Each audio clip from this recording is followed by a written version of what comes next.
Here is another quick 9 playthrough here on the channel for you all. The date and the divisions, of course, shown on screen in the thumbnail. Remember to hit thumbs up and subscribe to the channel as well. Timestamps in the description down below, and remember the replays here are from old tournaments, so use the old ball attribute levels, which have now, of course, doubled. Hope you're enjoying Quick 9. Good luck, and remember to tweak according to your clubs and balls and wind angles. Here we go. We're going to use the rock and the grizzly. We are going to set up with a kingmaker, and we're going to have the blue ring touching the rough on the left at the top of +12 with the rock level 8, top of +11 with the rock level 9. 4 top spin, 1 bar side spin to the left. The ball guide will look like that once you've added spin and are in the correct position, of course. The adjustment, max +5, power 3 settings. Max +5, power 3. And once we've done that, time to take our shot. No overpower, no curl. Of course, minor greats will be safe with the rock. Nice accurate club to use off the tee for this par 4 in this nice wind angle as well, bouncing very comfortably over the rough into the sunny part of the fairway. Drive distance is going to be around 350 yards. Second shot, make a back fringe check. Bullseye over the fringe where it meets the green, in line with the pin. +4 there with the grizzly 9 will be +7 with the grizzly 7 or 8. Then I'm adding half a bar of top spin, setting up with the red ring touching the rough line and the ball guide just going to the back of the cup. For that back fringe check of +4 with grizzly 9, we're going to play this one 40% slider, 5% elevation, and we're using grizzly 9 numbers regardless. If you've got a lower level grizzly, still you need to stick with grizzly 9 numbers. Making our adjustment, and all that is needed to do now is, of course, centre the ball nicely and hit perfect, landing into the rocky part there and dropping this one right at pin for the eagle. On this par 3 we're playing an NMT shot, so no move target, so just add your spin first, and that is going to be 3 back spin and 1.5 left spin. And then it's time to adjust our rings, so no need to touch your target until you go to adjust your rings. Min +20, power 3 numbers, of course. As always with these par 3s, nice to keep the wind below 8 miles per hour if you can. And making our adjustment there, and subject to any wind angle tweaks that you might need, then a perfect ball is going to have a very good chance at dropping, bouncing nicely on the fairway, second bounce onto the green, and we're rolling beautifully in for a hole in 1. Time to go aggressive here with a berserker or a sawgrass ball if you've got it and want the extra needle stability. From the NMT position I just move about a ring to the right, but look at where my ball guide is aiming before spin, kind of just moving it away from the bunker. Then we're adding spin, 5.8 top spin, 2 right spin, and then we're going to adjust max +15 power 5 numbers to match the ball setting that we're using. There is going to be a push-up involved here. I'll give you the ring amount for APOC 5 and 6. Obviously 7 and 8 and level 4 you will have to... 7 and 8 will be a different amount of rings, of course. Level 4 Apocalypse you need to push up additionally. So 5 and 6 is going to be 5 ring push-up.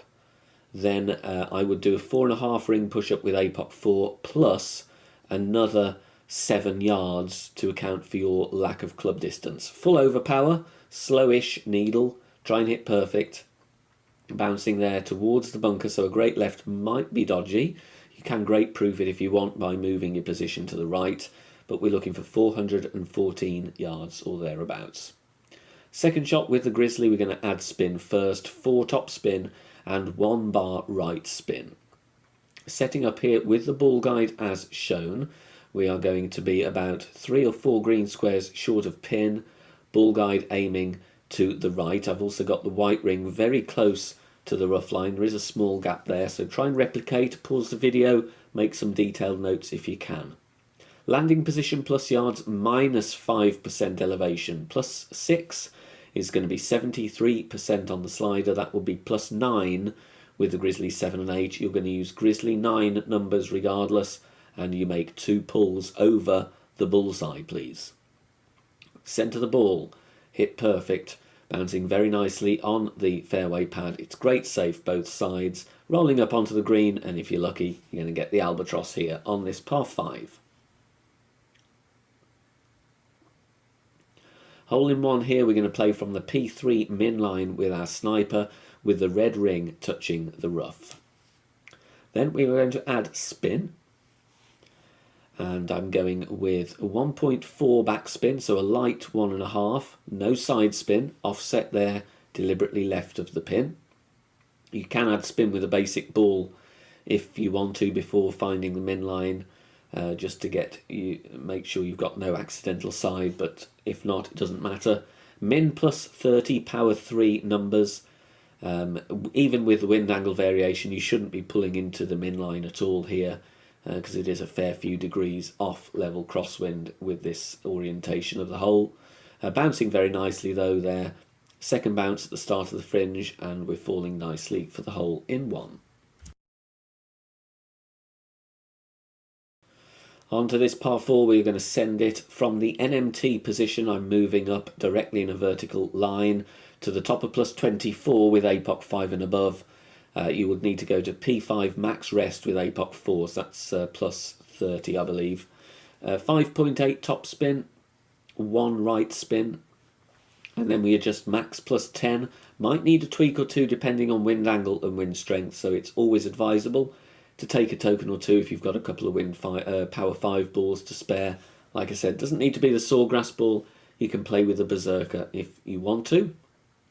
Max plus 10 P5 takes us to around plus 2 with APOC 5 and above, so you're going to have a really slow needle. It would be very smooth even with a berserker. No curl, full overpower, hit perfect, bouncing on the fairway here and into the rough, over the water, and we're getting a nice roll out for a very simple wedge for our eagle.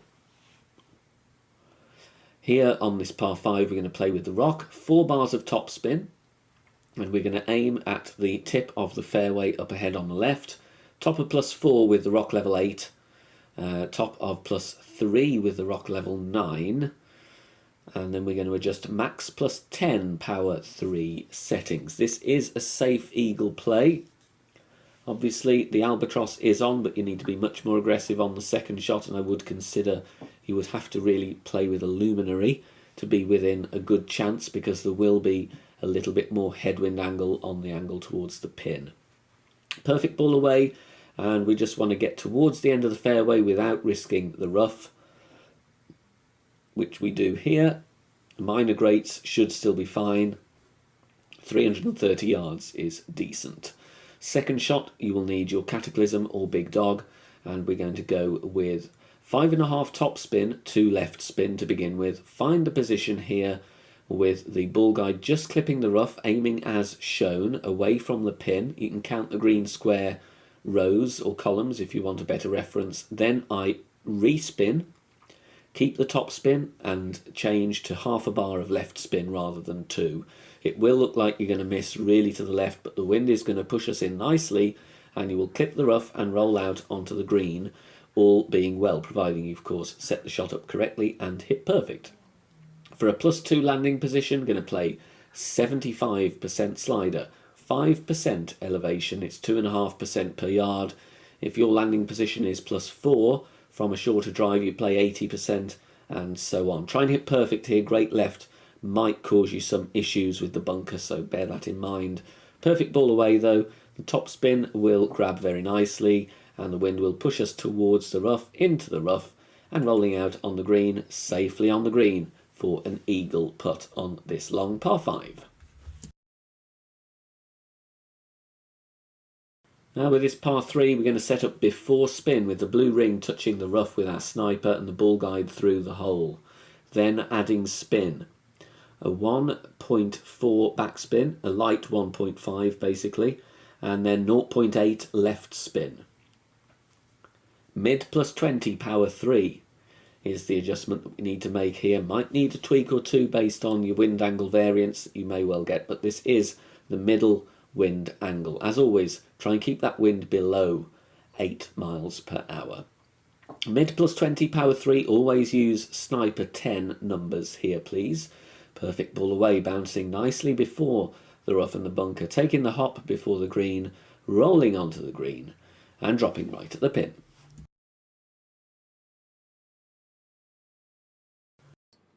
Please do join us over on Facebook. We have an ever-growing community of players there, over 16,000 members. Head over to Facebook, search for BK Golf Clash and submit your member request there. Free to join. There are free guides posted, lots of shot sharing and discussion points. You can chat and interact with me as well, and loads more over on Facebook. So head over there and search for BK Golf Clash. Very, very close on this one. I'm going to give you a tweak to hopefully get you in. Set up with the quarterback, top of +10, white ring touching the rough on the right, then switch to the APOC and grizzly bag. 5.5 top spin here, 2.5 right spin. Weird spin amounts, make sure you get them right. 5.5 top, 2.5 right. Max +10 is the adjustment here. Maximum distance, 10% elevation. Not going to bring me into overpower with APOC 5, and probably won't with APOC 4, to be honest. That would be +10, so you've still got 5 or 6 yards of leeway even with higher wind. You should be fine. And I'm going here with circle drop overpower, so just that point where the circle drops slightly, but before it breaks, so only that first click where it drops down. No curl, and I want to play rings from min with the grizzly, which is why I'm not pushing this one, otherwise you'd be in between clubs. Drive distance, you want about 350 yards. Second shot, I would like you to tweak the aim. I missed this one on the right-hand side. I'm adding spin first, 2.5 top spin, 1 bar side spin to the left. Find the min line and count rings from min. There is 5, 6, 7. And we want the red ring touching the rough line. And here you can see I'm offsetting to the left with a small gap between the ball guide and the left side of the cup. But it isn't enough. I would kind of go a ball guide width again to the left, but you'll see this based on the video. I do like the adjustment though, so I don't want to really tweak that one. My suggestion would be to tweak the aim or tweak the left spin. It's up to you. 7 rings from min. We're going to play 9% slider, 0 elevation, power 3 numbers. Centering the ball, like I said, just put a tweak in on this one. The speed's good, the adjustment's right. Don't want to adjust it anymore, but just need to tweak either the aim or the left spin. The choice is yours for a good chance for an eagle on this par 4. If you are enjoying the free content here on the channel and want to help out and keep everything free, then please consider making a small donation. All donations are gratefully received and help me out here on the channel, as all of the content here is produced for free in my own spare time. You can do that in one of 3 ways. You can hit the thanks button here on YouTube. You can make a PayPal donation via the link in the description down below, or you can also join us over on Patreon. Details at the end of the video. We're going to drive with the rock here using backspin. We're going with 1.5 backspin, 3 right spin, and setting up with the red ring touching the rough at the top of +10 with the rock level 8, top of +9 with the rock level 9. The adjustment is 1 to 1 -1. So if you have 8.4 wind, you're going to go 7.4 rings. If you have 9.1 wind, you're going to go 8.1 rings, and so on. So a nice simple one there. No need to be faffing around with the wind apps on this one. Just do a very simple bit of maths yourself. Just over 2 balls of right curl. Look at the tip of the triangle. Drawing a line down from the tee would be touching the inside tip of that triangle just before the circle drops as our overpower reference. Don't overdo it here with the overpower accidentally, otherwise you will roll off the end of the fairway. Take a token or two, get a feel for it if you like. Drive distance, going to be 312 to 316. Second shot, I would like you to add a bit more topspin here, and I'll tell you why in a minute. I would go with 5.2 topspin really. I'd rather be coming in hot and on the back fringe rather than on the fairway before the green. Stretch out, find the position shown, and then we're going to adjust max +10, power 3. This will take you into overpower regardless of how much overpower you adjust into. We are going to go with full overpower. If you're worried about that, you can of course play with a higher power ball. Full OP. I hit great right here and it gets me onto the green very nicely. In a subsequent attempt, a perfect ball actually stopped on the front fringe. So that was with 5 topspin. So that is why I'm saying go with 5.2, because I would rather be coming in and rolling to the back of the green rather than having a really downhill wedge. But here, safely on the green, go with a bit more topspin and you're putting for your eagle. Thanks very much for watching this video here on the channel. If it has helped you in any way, please consider sharing it amongst your friends and clanmates in the game. Join us also on Facebook. Head over there, search for BK Golf Clash and join our free group. Loads of members there sharing shots. Free guides are posted, as well as loads of other great Golf Clash resources. So check us out there. You can join in the discussion and also leave feedback on the game in general. Finally, if you wish to help support the channel and keep the content free for everybody, please consider becoming a Patreon member. The link is in the video description down below. Good luck, see you soon, bye for now.